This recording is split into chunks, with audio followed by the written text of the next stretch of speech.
Hi, it's Lisa again. I decided that I'll just make videos as I drive home from the small church in Denver, where we listen to Aaron Budgeon's videos in the Gospel of John.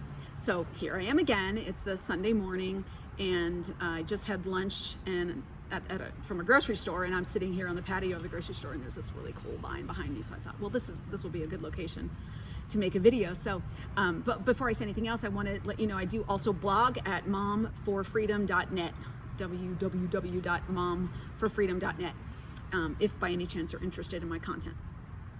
So I wanted to talk today about having a relationship with God, and how a relationship with God starts with the new covenant.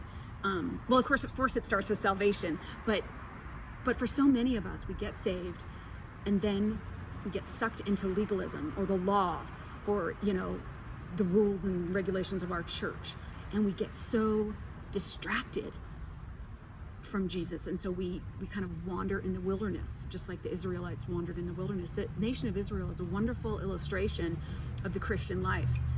It's kind of like an object lesson. They were set free from Israel, and we were set free from Satan when we were born again, and then so many of us get sucked into legalism or religion, and that's our time of wandering in the wilderness.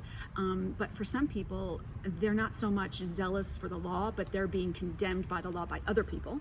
So it's kind of like you're either what someone had said once, you're an Eeyore or you're a modern-day Pharisee. So Christians are usually in either one of those camps. They're like really prideful, hypocritical, zealous for the law Christians, modern-day Pharisees, or you're an Eyeore Christian where other people are beating you up. So, but then when we learn about the new covenant, then we cross the Jordan River, and then we enter the promised land of rest, and it's there that we can really have our relationship with God. For me, I spent 15 years wandering in the wilderness. Today, up at our small church in Denver, I met a lovely young lady from Ukraine. She's here. She's been here for a couple weeks visiting her brother, and she wandered in the wilderness for 15 years, even though she's like 20 years younger than me. She absolutely loved hearing the message today, and she just was in tears half of the time. We ended up talking for like 2 hours straight after the Bible study and after the formal discussion. Well, maybe we talked for an hour. Anyways, we stayed for like 3 hours. We stayed for 3 hours. So we had a formal discussion all together as a group for an hour, and then she and I talked for 2 hours.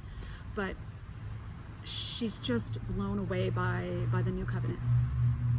When you've spent 15 years wandering in the wilderness, and other people have beat you up with the law, or you, as a modern-day Pharisee, think that you're keeping the law, either way, you're in a place of darkness. You're in a place where you're separated from God, because he's not involved in the new covenant. Excuse me, he's not involved in the old covenant.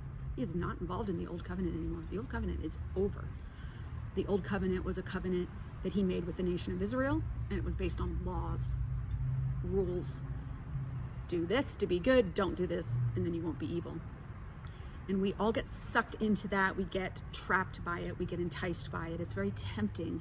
It's very tempting to live according to the knowledge of good and evil, right? Going back to Adam and Eve, they were tempted by the knowledge of good and evil.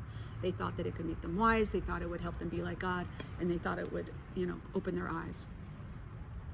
So anyways, I wanted to talk today mainly just about the wonder, the joy, the fulfilling nature of having a relationship with God. And it's not always easy. There are so many trials and tribulations in this life, and it seems as if you encounter more trials and tribulations once you become a Christian. That's the way it was for me. I almost had an easier time being dead in my sins and trespasses. But once I was born again and I entered into this new life, I entered, in a sense, the kingdom of heaven. I became a citizen of heaven. Life got harder. Trials and tribulations came my way. But trials and tribulations are a wonderful opportunity to grow. And I am not thankful when I'm having that emotion of despair and misery and sadness. But then, give it some time, give it a few days, and then I can really, literally, legitimately be thankful for the trials and tribulations. So today's one of those days. Today I was just driving here. It takes me an hour to get up here to Denver, just singing at the top of my lungs, having the best time. So thankful for what the Lord has been doing in me the past week, and really I could say the past year, because well, to be honest, I'm going through a legal separation, and it's been really difficult. It's really scary. It's just terrifying. Never wanted that to happen, but lo and behold, it did. It just happened. So the past year has been difficult, but especially the past week.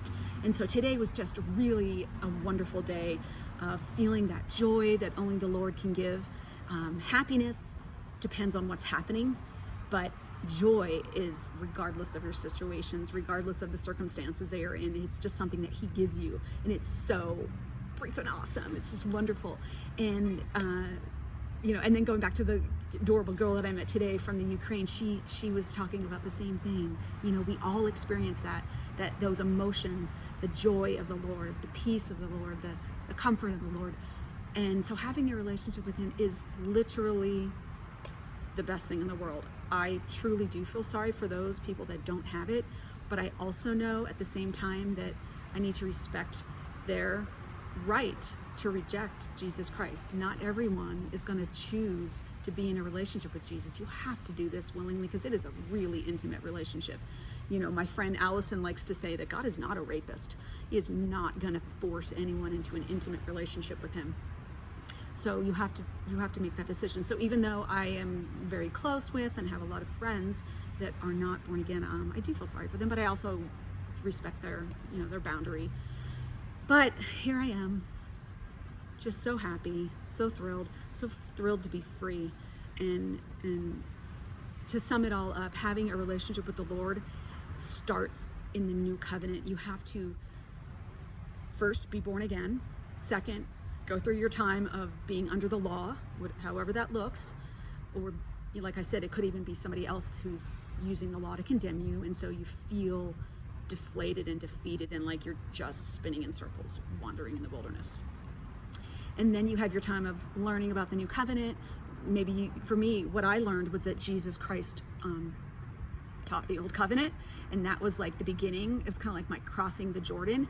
And then it was learning that 1 John 1:9 didn't apply to Christians, it applied to unbelievers. And that was like, I'm getting deeper and further along, crossing the Jordan River. And then when I finally finalized the forgiveness issue, I finalized the cross, then I entered the promised land of rest.